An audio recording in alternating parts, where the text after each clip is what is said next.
A highly anticipated matchup between the Philadelphia Eagles and the Detroit Lions is finally here. We'll preview it on today's edition of Crossover Thursday.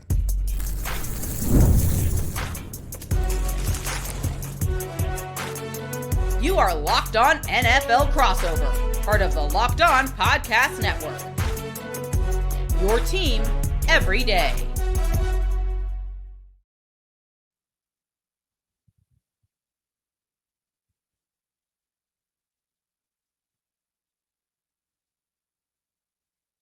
What happened?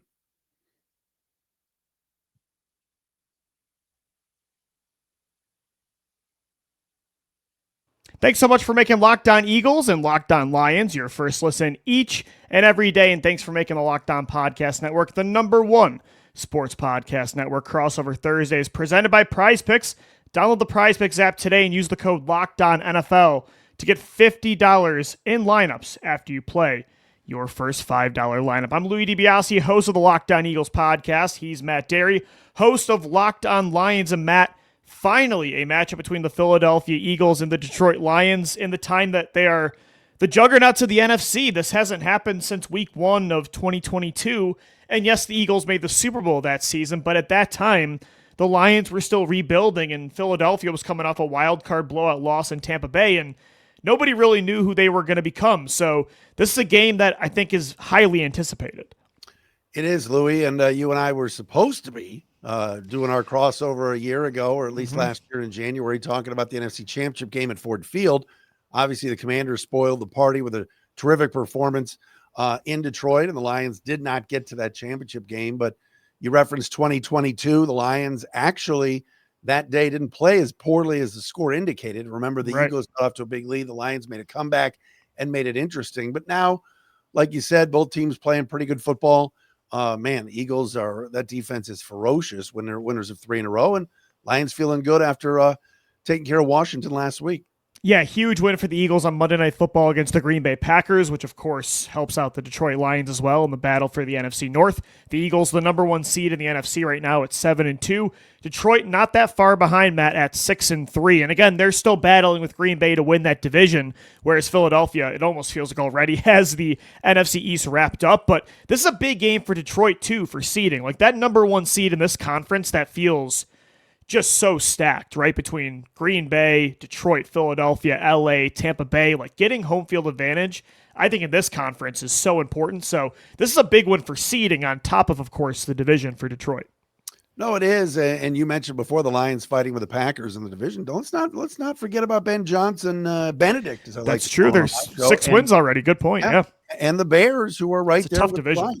So Detroit's got the tiebreaker right now due to the head-to-head win in week 2, but Lions, like we said, feeling good. Like you said, a lot of teams jumbled in there. Is this the opportunity for Detroit to go on the road? And look, they've won big road games in prime time already this year, including Baltimore. But is this the opportunity to go in and really stake your claim to the conference? A win in Philadelphia against, like we talked about, that defense would be something else. And certainly I know the Eagles offense, including A.J. Brown, are ready to wake up a little bit. But the Lions defense has played pretty well lately, and Aiden Hutchinson's had another monster year. So I'm excited for it. We'll talk matchups later on in the show, keys to victory as well. Jam-packed edition of Crossover Thursday for you. Locked on Eagles, Locked on Lions. Matt, do you feel like this one, it sounds cliche, but it kind of means more to Detroit because obviously losing that game to the Commanders, they didn't even get to the NFC Championship, but the Lions probably feel like they let a Super Bowl run slip away because if they win that game, they don't have to go to Philadelphia. Like the Eagles would have had to go to Detroit, and maybe that changes everything. Like Amon-Ra St. Brown has made comments about it before. I feel like this game, they're going to have some extra motivation to show like this could have been our thing last year, and we're ready to take advantage of it this year. I think there's some of that there, but I also think there's a lot of new faces in Detroit. Whether it's Tate Ratledge, the right guard, whether it's Coyote Awashika having to start at left guard. There's some guys on this roster, mostly back from last year, but I think their mindset is now on 2025 and what they hope is a run in early 2026. But, if you look at the storylines for Detroit, everybody's talking about it here. Dan Campbell taking over play calling duties from offensive coordinator John Morton. Will that happen again? We'll see. I think it will. What does that mean? How creative will Dan be? Will he try to pull out some old Ben Johnson trick bags in this game? Everything's on the table, but fans are happy because they were getting on John Morton when they lost 2 of the last 3. And so for Campbell to kind of just go, hey, look, let's get serious now. I'm going to call these plays, and still says Morton has a big hand in things, etc. But it's the head coach kind of taking the reins, knowing what's ahead of them. And it's interesting because I think the Eagles were watching that closely because they're kind of dealing with some similar out-of-sync issues with this offense, and there's very little excuses for it considering how talented they are, how much money and top draft picks Howie Roseman has invested in this unit. Like the fact that A.J. Brown yet again has all this drama surrounding him this week about comments he made on a Twitch stream and then had to pretty much reveal all to the media tonight to talk about how he's not satisfied with the passing attack and the overall offensive execution.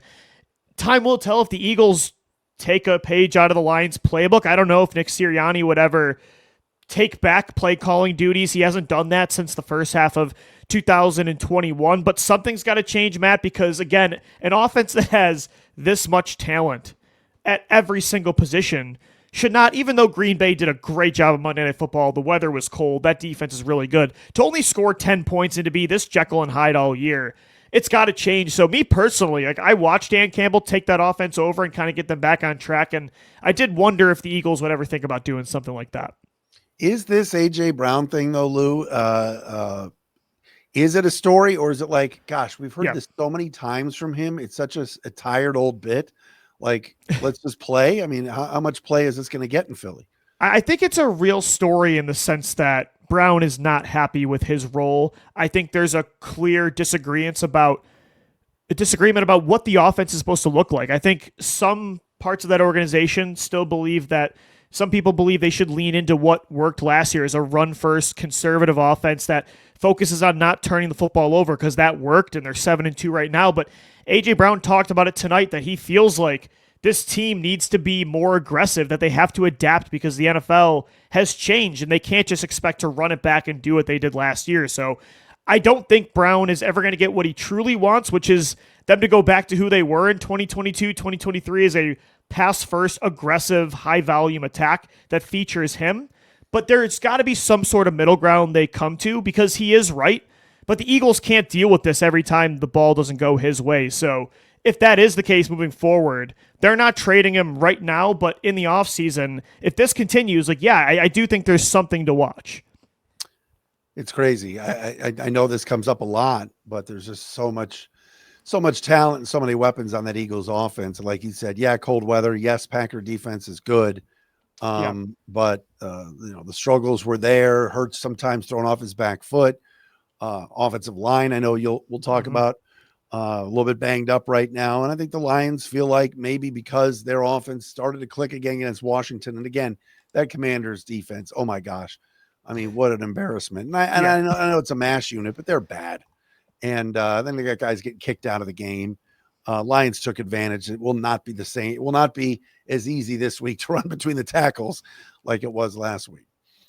Yeah, a lot of matchups to watch because you mentioned how talented the Eagles offense is. The Lions have a lot of talent on that side of the ball as well. So let's dive into it. Coming up next, crossover Thursday right here, Locked On Eagles and Locked On Lions. Today's episode of the Locked On Eagles and Locked On Lions podcast, we are brought to you by Supply House. When the opening whistle blows on a new repair, get your crew moving forward with Supply House. Order today and see parts on your doorstep tomorrow. Over 280,000 plumbing, HVAC, and electrical items from the most trusted brands in the business. Their real-time inventory and honest lead times keep you from punting projects, while their industry-leading customer service always has your blind side covered. Need parts fast for a project? Supply House has next-day delivery. Talk about a game changer. The Part Finder tool and 3D schematics can save you hours on jobs where every detail matters. Their Trademaster perks like priority shipping and dedicated support make the whole process smoother. Join the free Trademaster program today and score serious perks like priority shipping, low prices, and a dedicated support line. Visit supplyhouse.com to sign up for free and use the promo code SHNFL5 for 5% off your first order. That's supplyhouse.com. Real people and real service. Crossover Thursday is also brought to you by Prize Picks. You and I make decisions every day, but on Prize Picks, being right can get you paid. Don't miss any of the excitement of this sports season, whether you're following the NFL, the NBA, or both. There's no better time to jump in on the action. If you haven't tried it yet, Prize Picks is the simplest way to play. Just pick more or less on at least 2 player stats, and if you get them right, you're going to win. It takes less than 60 seconds to make your lineup, and you can play anywhere Prize Picks operates, including California, Texas, and Georgia. So download the Prize Picks app today. Use our code LOCKEDONNFL. You're going to get $50 in lineups after you play your first $5 lineup. That's code LOCKEDONNFL for $50 in lineups after your first $5 lineup. Prize Picks. It's good to be right. Crossover Thursday, Locked On Eagles, Locked On Lions. Thanks for making us your first listen each and every day. Thanks for making the Locked On Podcast Network the #1 sports podcast network. Matt, what a game coming up here. The 7-2 Birds against the 6-3 Lions. And when you look at both sides of the ball, I mean, these are two of the most talented teams on paper, especially on offense. It'll be interesting to see what the game plan is for both, but I think points will not be scarce in this game. No, but I also think these two defenses are really, really good. We saw what Philadelphia and you guys could do Monday night against the Packers. And I know people in Green Bay and beautiful Ashwaubenon, Wisconsin are livid with what Matt LaFleur is calling right now for Jordan Love. With that being said, the Lions defense is much improved. Linebacking core led by Jack Campbell is really much better. Aiden Hutchinson's been really good again. The secondary, despite all the injuries, has held up pretty good. And so it wouldn't surprise me if it was low scoring again for these two teams. You're right. It could go either way. I think one matchup to definitely watch, and I was talking about it on Wednesday's show with Ross Tucker, is Amon-Ra St. Brown against either, if he's lined up outside, Quinyon Mitchell, or if he's in the slot, Cooper DeJean, because those are two studs that you have there in your secondary that can really cover. And St. Brown is he's a security blanket. He's the guy that when Jared Goff needs it, especially on the road in a tough environment, can get a 3rd and 6, can get you 8 yards. He can find him in the end zone. He's Mr. Reliable. He's one of the best receivers in the league. And to watch the Eagles have at their best with, and Ross said, Mitchell, he thinks is a top 5 corner in the league. If he gets matched up with 14 in the white uniforms, that's definitely something to watch. What are you looking at? I'm super curious if Quinyon Mitchell is going to shadow St. Brown, because sometimes this year when a team, and the Lions have a lot of weapons, that's why I think you're right. I mean, this could, if it was a 10-7 ball game like Eagles Packers, I wouldn't be surprised. I do think this game will open up a little bit more. Quinyon, when they play a team that has like that one true elite weapon, has tended to shadow that player. But you do have Jameson Williams as well in Detroit. There's Sam Laporta. There's a lot of weapons, so I do think they'll play more zone. I'm curious what they'll do there, though, with Cooper DeJean playing still predominantly in the slot. For me, it's still about that focus of St. Brown, Williams, Jahmyr Gibbs, Laporta. The Lions have so many weapons, specifically like run after the catch weapons that can make plays in space over the middle of the field. You mentioned Quinyon Mitchell and Cooper DeJean, but I think those linebackers are going to be crucial in this game. Getting these players down on the ground, finishing tackles is going to be so important. Nakobe Dean specifically, since he's come back from injury, the last 3 games has been one of the best players on this defense. Supplanted Jahad Campbell, their first-round rookie, who was the Defensive Rookie of the Year favorite. Dean pretty much stole his job from him. He was the #1 graded Eagle on Pro Football Focus against the Packers. Been a great player as a blitzer, again, open field tackler against the run. Nakobe against those Lions run after the catch weapons, and Zach Bond as well. Jahad Campbell will rotate in there. Those linebackers, I think, are extremely important. I think something else to watch, Louie, is the Lions' interior offensive line really struggled against the Vikings 2 weeks ago, and it was a mess in terms of games that Brian Flores was playing, and all twists and stunts and blitzes. And there was talk last week that maybe Graham Glasgow would be moved out of the center spot and Tristan Colon would get some snaps. And that ended up happening, but only by injury. Glasgow's fine. Awashika, of course, former Eagle, is going to start at left guard for the injured Mahogany. But that interior of the offensive line, you got a rookie in Tate Ratledge playing in what is his biggest road game of his career. Glasgow and Awashika against your 3D tackles there that have all played well. That's a huge matchup to watch. If those guys did a great job this past Sunday. Again, it was a banged-up Commanders defense. Then Payne gets ejected for punching St. Brown, so they were down to Ross Jackson and David Locke. at D tackle. That's an inside joke. But it basically now's when you're really going to earn your money going up against the likes of Jordan Davis and Jalen Carter and those guys. That's something to watch. Yeah. And Moro Ojomo was unbelievable against Green Bay. He actually called out the game-winning stop on Josh Jacobs, calling out inside zone this way. And those defensive tackles really dictated terms. So that's a big one. I specifically pointed out here Jalen Phillips, the new Eagle they traded before the deadline for from the Miami Dolphins, who had 8 pressures. The game-winning stop on 4th down against Josh Jacobs was unbelievable in his debut for the Birds. Going up against Penei Sewell and that Lions defensive line, you mentioned the defensive tackles against the interior. That's important, but just overall, if the Eagles can win with 4, which they haven't really been able to all year before the Packers game, if they don't have to rely on blitzing as much as they did those first 8 games, that's going to be so massive against a team that, like I said, has so many weapons in Detroit for Jared Goff to utilize. Then they can have 7 guys in coverage. Quinyon Mitchell might not have to shadow and just go wherever St. Brown goes. And I think that just gives them more flexibility. And now that they have Phillips, Nolan Smith came back as well in the lineup last week. He had a sack. Jalix Hunt's been heating up lately. They have like 7 or 8 reliable guys that can get to the quarterback now without blitzing. That's going to be really important. So it's interesting that we're highlighting a lot of Lions offense against the Eagles defense kind of matchups, but I really do think like that's going to be the battle that maybe dictates this game. Well, and that's the thing. And it seems like every week on all these crossovers, I say it. If you don't protect Jared Goff, and Jared Goff's tremendous. Okay. He's very good to almost great the way he's played for the 5 years he's been in Detroit. But you look at the losses and you look at the games where he struggled, whether it was opening week against Green Bay, where there was a lot of communication issues on that offensive line, and Micah Parsons was in his shirt.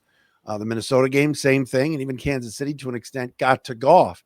You get to him, he's just not going to scramble around like Jalen Hurts. He's not going to run for 17 yards. But if protected and given time, play action pass game, everything else, he dissects people. I mean, the completion percentage is through the roof again, but it's that interior pressure that would worry me if I'm a Lions fan. Pocket passers hate interior pressure, Matt. So I think that's a really good thing to point out. For the Eagles offense, I don't know if this is more just for the long term, but I'm watching A.J. Brown against the Lions secondary. I think for the short term and the long term, new play caller Kevin Patullo, the Eagles' new offensive coordinator, has to find a way. And Brown said this today in the locker room that, he's fine opening things up for Devontae Smith, for Dallas Goedert, for Saquon Barkley. But he even said there's times they're not doing a good enough job scheming him open, that he's kind of only being used exclusively as a decoy, and that if a team like Detroit, he said, plays a lot of man, will probably cloud coverage him like every other defense has. They can't just accept that and move on. Well, like, A.J. Brown's out of the game, let's go to everybody else. Like, no, Patullo has to do a better job of saying, let's move him pre-snap, motion, let's get him in the slot, screen plays, get him over the middle of the field. They need to find different, more creative ways to use Brown. And now that he's called that out specifically, and you know how unhappy he is, like, I don't know if they need to get Brown the ball to beat the Lions, but I think they need to do it for the future, especially after what happened today. Saquon was putting up MVP numbers last year. Do you think? Right. Have we seen a regression this year? What's been the story? The problem is the offensive line has been so banged up. And on the practice report on Wednesday, 4 of the 5 starters were on the injury report. The only one that wasn't is Jordan Mailata. I don't think any of them are going to miss this game. Lane Johnson missed a lot of that Packers game with a knee injury, but came back at the end when they were trying to close the game out. So I think he'll be back. That's been the problem. I mean, yeah, like teams are really honing in on Saquon Barkley, but I think the offensive line has just been not at 100%, dealing with injuries, even from the Super Bowl run. So it's been better over the last couple games, especially the Giants game was a bounce back for the rushing attack. But I do think this team is going to need to throw the football to beat the Lions. I just think they have to get teams to back up. They have to get people to respect this passing attack more. And they've been far too inconsistent considering the personnel. Yeah, it's a talented group, and this is going to be a lot of fun Sunday night, that's for sure. Keys to victory coming up next, crossover Thursday, Locked On Eagles and Locked On Lions. This episode of the Locked On Eagles and Locked On Lions podcast is brought to you by BetterHelp. As the days get shorter and the nights come earlier, it can start to feel a little heavier. It's already here, especially when life is already packed with work, family, and everything else. This season, it's so important to reach out and to check in with friends, family, or even yourself. Just like checking on a teammate or reconnecting with someone that you haven't seen in a while can lift your spirits, reaching out for therapy can make a real difference too. BetterHelp makes that first step easier by connecting you with a licensed therapist online from wherever you are. I've noticed that simply just talking things through, even for a few minutes, really helps clear your head and get back on track. Therapy isn't just for when things are falling apart. It's about staying balanced and growing through the tough seasons. BetterHelp matches you with a therapist who fits your needs, and you can switch anytime if it's not the right match. This month, don't wait to reach out. Whether you're checking in on a friend or reaching out to a therapist yourself, BetterHelp makes it simple to take that first step. Listeners get 10% off their first month at BetterHelp.com/LockedOn. That's BetterHelp.com/LockedOn. Because taking that step towards support might just leave you wondering, why didn't I do this sooner? All right, wrapping up Crossover Thursday right here on the Locked On Eagles and Locked On Lions podcast. Matt, keys to victory. This is a huge game. Again, like you said earlier on, probably should have been the 2025 NFC Championship game. Maybe it is a preview of this year's NFC title. If the Lions are going to prove to the world that we could have took this team down to Detroit last year, what are the keys to getting it done on Sunday Night Football in a tough environment at the Link? All right, I'm going to start off with something a little bit weird and strange, but I'm going to throw it out there. The Lions have had a problem this year with first possession on defense touchdowns. They've given up a ton. And if Philly somehow gets some momentum with that crowd, let's say the Lions win the toss, they defer, they kick off, and Philly goes right down the field and scores. Or Lions get the ball first, they have to punt. I want to watch the first possession on defense. And look, the defense has been really good, and Kelvin Shepard's done a nice job. And there's guys stepping up, like I said, and there's been some depth in the secondary. And eventually they're going to get DJ Reed back and Marcus Davenport, not this week, but eventually. But I think if the Lions allow a right away first quarter touchdown to Philly, that just gets that crowd going, and it gives the Eagles offense some confidence. And of course, they have not had. And now you get A.J. Brown popping off. So it's small. I know it's even if the Lions do give that up, they might still win the game. All right. You got to play 4 quarters. But it's something to watch is that first possession. Yeah. If the Lions can get a stop, even if they hold them to 3, don't look. It's been strange how the Lions have done this, even in wins where the first possession for the other team, they come right down and score. So keep an eye on that. I don't think that's a weird key because the Eagles have been – it's strange that their offense has been so inconsistent this year, but unlike years past, they've been a really good first quarter offense. Their first drive, that initial 15-play game script, they've really had a lot of success with that. And I think the Eagles, why that's an important key to victory for Detroit is the Eagles are such a better team on offense when they're playing with a lead, right? Because then they can run the ball, control time of possession. If this team has to play from behind and throw it 30 to 40 times a game, they're not going to win many games that way. They should be able to do that, and A.J. Brown wants it to be that way, but they're better off. They're better built as a team that, and it sounds obvious, but with the Eagles specifically, they are built to play from ahead. So I think that's a really important one. If the Eagles are going to get a lead early, Matt, like my first key to victory would be get back to playing under center. Like let's get back to what they were doing against Minnesota and New York. Under center, play action. I thought the run game looked a lot better from under center. The offensive line with those outside zone plays just it looked a lot smoother and a lot like what you saw in 2024. They kind of got back to the same status quo, vanilla, shotgun conservative play against Green Bay. And I don't know why Petula went away from what was working the first 2 games before the bye. But that to me is something I'm watching. 3 of the last 4 road games that the Lions have played, they've won. Baltimore, Cincy, lost in Kansas City, and beat Washington. And in those wins, they've held time of possession pretty well, which means Jahmyr Gibbs, 6-7 yards. Here comes David Montgomery for a 4 or 5 yard run. Move the chains. It sets up the play action passing game. And for this week, it's a definite key is time of possession and ball control, because you want to keep Jalen Hurts, Saquon, all those guys off the field. So I think another key for the Lions, and look, if Jahmyr Gibbs pops an 85-yard run, it's still 6 points. All right, you'll take it. But I do think the Lions getting back to a little ground and pound, which is what they did this past Sunday under Dan Campbell running the show, at least with the play calling, do it again. Get that ground game going and keep that Eagles offense off the field. Normally people say win the turnover battle to get a win, but these two teams, like what you said with Jahmyr Gibbs, it could be an 80-yard touchdown at the drop of a hat. Jameson Williams is one of the fastest wide receivers in the NFL.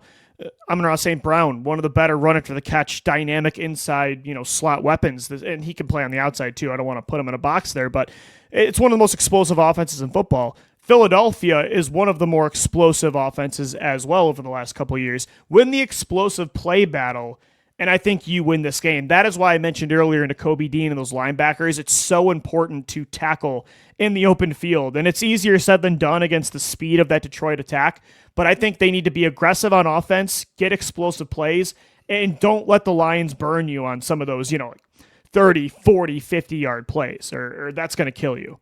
Yeah, I think, too, on the other side, when Hurts is scrambling, if things are covered up down the field and Jalen Hurts is in some trouble and he can make a play, watch Derek Barnes and Brian Branch. Those are the two guys that have got to run Hurts down and make a 3 or 4 yard gain, just that, as opposed to a 13 or 14 yard gain. And those are two key guys against Hurts. And I'm not necessarily spying maybe Anzalone a little bit, the why I'm missing product, but those guys have got to run Jalen Hurts down because he's so dangerous running that football.